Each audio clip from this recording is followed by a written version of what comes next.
याद निकाल दे हमर अपना दिल से तजात बनी ससुर ना भेट होइया परिल से ठीक बा जाता रू तो जई हो जान मिल के ओई हो ससुर से रानी खूब खिल के ठीक बा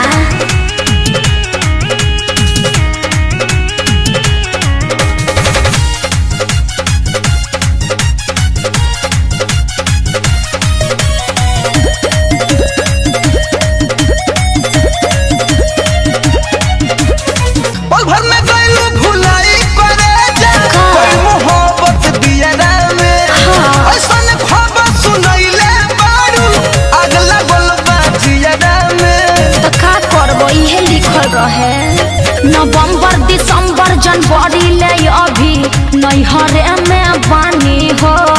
मौका बाटे फरवरी या मार्च काट करे जाओ चानी हो कुछ दिन और नहाला नहीं के झील में कुछ दिन और नहाला नहीं के झील में तो याद निकाल दे हमर अपना दिल से तजात बनी ससुर न भेट होइया परिल से ठीक बा जाता रू तो जई हो जान मिल के ठीक बा बाकी ससुर से आई हो खूब खिल के ओके